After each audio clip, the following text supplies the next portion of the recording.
അസ്സലാമലൈക്കും, welcome back. ഇന്ന് ഞാനിവിടെ കാണിക്കുന്നത് ബ്രെഡ് കൊണ്ടുള്ള ഒരു സ്നാക്സിൻ്റെ റെസിപ്പിയാണ്. ബ്രെഡും ഉള്ളിയും വെച്ചിട്ടുള്ള വളരെ സിമ്പിളായിട്ടുള്ള ക്രിസ്പിയും ടേസ്റ്റിയുമായിട്ടുള്ള ഒരു സ്നാക്സിൻ്റെ റെസിപ്പിയാണ്. ഇവിടെ ഞാൻ ഒരു കപ്പ് ബ്രെഡ് പൊടിച്ചതും അതിലോട്ട് ഒരു കപ്പ് വലിയ ഉള്ളി അരിഞ്ഞതും ഒരു 4-5 ഇല്ലി വെളുത്തുള്ളി നീളത്തിൽ അരിഞ്ഞതും ഒരു പിടി കറിവേപ്പിലയും ആവശ്യത്തിനുള്ള ഉപ്പും ചേർത്ത് കൊടുക്കുന്നുണ്ട്. ഇനി ഇതിലോട്ട് 1/4 ടേബിൾ സ്പൂൺ ഗരം മസാല,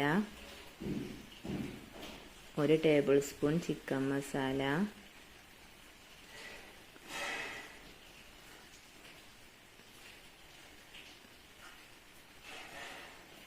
മൈദപ്പൊടിയും ചേർത്ത് കൊടുക്കുന്നുണ്ട്. 1 കപ്പ് മൈദപ്പൊടിയും ഇതിലോട്ട് 1 ടേബിൾ സ്പൂൺ മുളക് പൊടി, 1/4 ടേബിൾ സ്പൂൺ മഞ്ഞൾപ്പൊടി. ഇത്രയും പൊടികൾ ചേർത്ത് വെള്ളമൊഴിച്ച് നല്ലോണം ഒന്ന് മിക്സ് ചെയ്തെടുക്കാം. ഇനി ഒരു പാൻ അടുപ്പത്ത് വെച്ച് അതിലേക്ക് ഓയിൽ ഒഴിച്ച് കൊടുത്ത് ഇതുപോലെ മിക്സ് ചെയ്തെടുക്കാം. ഇതിൽ നിന്നും ഓരോ സ്പൂണിൽ ഓരോ ഉരുളയായി എടുത്ത് ഈ എണ്ണയിലോട്ടിട്ട് കൊടുക്കാം.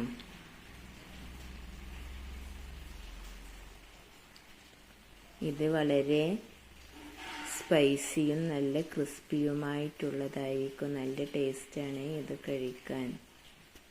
ബ്രെഡ് കൊണ്ടുള്ള ഒരു പൊക്കവടയാണിത്.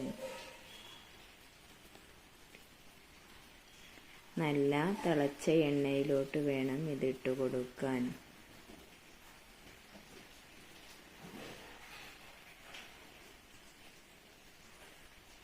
ബ്രെഡ് ഞാനൊന്ന് പൊടിച്ചെടുത്തിട്ടുണ്ട്. ബ്രെഡ് പൊടിക്കാതെ വേണമെങ്കിലും ചെറിയ പീസാക്കി കട്ട് ചെയ്തിട്ടും ഇട്ട് കൊടുത്തും ഇങ്ങനെ ഉണ്ടാക്കിയെടുക്കാവുന്നതാണ്.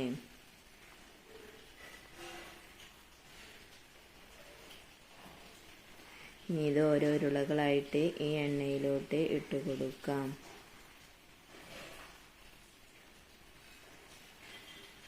പൊക്കവടയൊക്കെ ഇഷ്ടമുള്ളവർ ഇതുപോലെ ഒന്ന് ട്രൈ ചെയ്ത് നോക്കൂ. വളരെ ക്രിസ്പി ആയിട്ടുള്ളതാണ്, നല്ല ടേസ്റ്റുമാണ് കഴിക്കാൻ.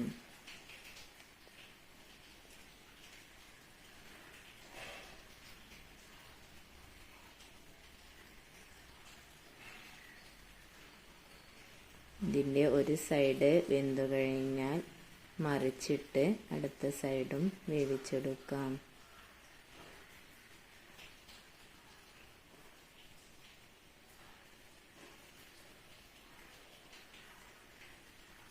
മൈദപ്പൊടി കൂടുതലായിട്ട് ഇതിലോട്ട് ചേർത്ത് കൊടുക്കരുത്. കടലപ്പൊടി വേണമെങ്കിലും ചേർത്ത് കൊടുത്ത് ഉണ്ടാക്കിയെടുക്കാം. പക്ഷേ കടലപ്പൊടിയേക്കാളും ടേസ്റ്റ് മൈദപ്പൊടിയിൽ ചേർത്തുണ്ടാക്കുന്നതാണ്. മൈദപ്പൊടിക്ക് പകരം കടലപ്പൊടിയും ഗോതമ്പ് പൊടിയും ചേർത്ത് കൊടുക്കാവുന്നതാണ്. പക്ഷേ എനിക്ക് ടേസ്റ്റ് തോന്നിയിട്ടുള്ളത് മൈദപ്പൊടിയിൽ ഉണ്ടാക്കുമ്പോഴാണ്. പൊക്കവട ഇഷ്ടമുള്ളവർ ഇതുപോലെ ട്രൈ ചെയ്ത് നോക്കൂ. തീർച്ചയായും ഇഷ്ടമായിരിക്കും. വളരെ ടേസ്റ്റി ആയിട്ടുള്ള ഒരു സ്നാക്സാണ്. ഒരു വട്ടമെങ്കിലും ഇതുപോലെ ട്രൈ ചെയ്ത് നോക്കൂ. തീർച്ചയായും ഇഷ്ടമായിരിക്കും. ഇങ്ങനെ 2 സൈഡും വെന്തു കഴിഞ്ഞാൽ ഈ കളറായി കിട്ടണം. അപ്പോഴേ ഇത് നല്ല ക്രിസ്പി ആയിരിക്കുകയുള്ളൂ. എത്ര നേരം വെച്ചാലും ഈ ക്രിസ്പിനെസ് പോവുകയില്ല. വളരെ ടേസ്റ്റി ആയിട്ടുള്ള ഒരു സ്നാക്സാണിത്. ഇതിന് നമുക്കിനി കോരി മാറ്റാം.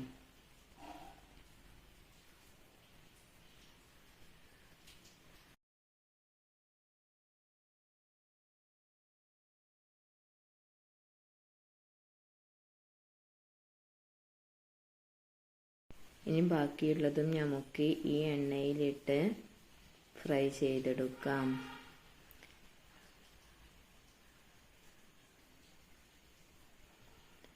ഞാനിവിടെ വലിയ ഒരു 2 ഉള്ളി മാത്രമാണ് ഇതിലോട്ട് ചേർത്ത് കൊടുത്തിരിക്കുന്നത്.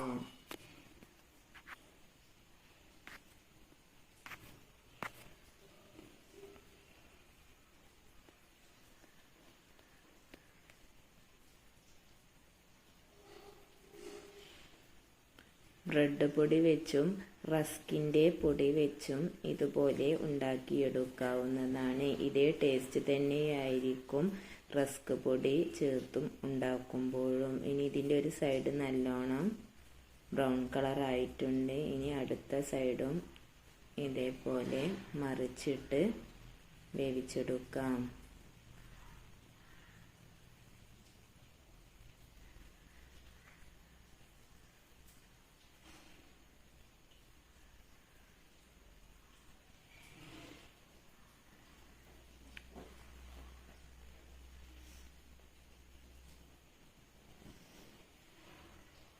അപ്പോൾ രണ്ട് സൈഡും ഒന്ന് വെന്ത് കഴിഞ്ഞാൽ കോരി മാറ്റാവുന്നതാണ്. അപ്പോൾ രണ്ട് സൈഡും നല്ലോണം വെന്തിട്ടുണ്ട്. ഇനി ഇത് പാനിൽ നിന്നും കോരി മാറ്റിയെടുക്കാം.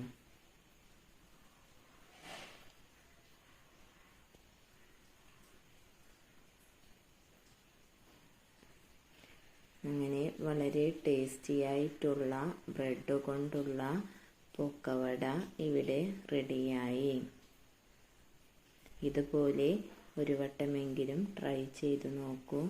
തീർച്ചയായും ഇഷ്ടമായിരിക്കും. വളരെ ക്രിസ്പിയും സ്പൈസിയുമായിട്ടുള്ള ഒരു പൊക്കവടയാണിത്.